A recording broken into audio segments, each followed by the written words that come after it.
Rainy సీజన్‌లో కొందరికి headaches పెరగటం అన్నది జరుగుతది. అసలది ఎందుకు జరుగుతది అన్నది మనం ఇయాల తెలుసుకుందాము. సో, బేసికల్లీ హెడేక్స్ రెయినీ సీజన్‌లో పెరిగేటివి 2 రకాలు. ఒకటేంటంటే మన సైనస్ హెడేక్, ఇంకోటి మైగ్రేన్ హెడేక్. ఇప్పుడు సైనస్ హెడేక్ గురించి మాట్లాడితే ఇది పెరగడానికి కారణాలేంటంటే వర్షం వల్ల కొద్దిగా హ్యూమిడిటీ ఎక్కువుండటం వల్ల, ప్లస్ వర్షంలో కొన్ని సార్లు తడవడం వల్ల ఈ సైనస్ హెడేక్ అన్నది ఎక్కువవ్వటం అన్నది జరుగుతది.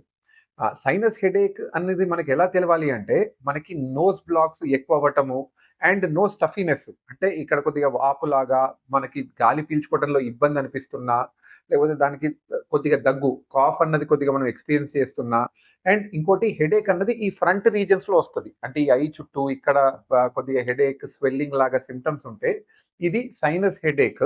అండ్ దానికి వైద్యం గూడా ఏంటి అంటే, ఈ ఇన్ఫెక్షన్ ఈ సైనస్‌లో ఏదైతే ఇన్ఫెక్షన్ ఉందో దాన్ని తగ్గియడానికి మనం వైద్యం అన్నది తీసుకోవాలి. రెండో హెడేక్ ఏదైతే ఉందో migraine headache. Even migraine headache attacks కూడా కొంతమందిలో రెయినీ సీజన్‌లో ఎక్కువవ్వటం అన్నది జరుగుతది. దీనికి కారణాలొచ్చేసి ఒకటేంటంటే సన్‌లైట్ ఎక్స్‌పోజర్ కొద్దిగా తక్కువుంటది. అందువలన పొద్దున ఈ చలి వల్ల సరిగ్గా లేవకపోవటం, చేయకపోవటం వల్ల ఈ స్లీప్ అండ్ అవేక్ సైకిల్ ఏదైతే ఉందో స్లీప్ ప్యాటర్న్ అన్నది కొద్దిగా ఆల్టర్ అవుతది. రెండోదొచ్చేసి ఈ థండర్ స్టార్మ్స్ వర్షాలు పడేటప్పుడు ఆ సడెన్ సౌండ్‌తోని కొంతమందికి హెడేక్స్ అనేది ట్రిగ్గర్ అవ్వటం కూడా జరుగుతది. అది 2. మూడోదొచ్చేసి ఈవెన్ ఇంటి లోపల కూడా ఈ డస్ట్ మైట్స్ గాని, ఈ ఎలర్జెన్స్ ఏవైతే ఉంటాయో అవి కూడా కొద్దిగా రెయినీ సీజన్‌లో మనకి ఎన్‌కౌంటర్ అయ్యే ఎలర్జెన్స్ కొద్దిగా వేరే రకంగా ఉంటాయి.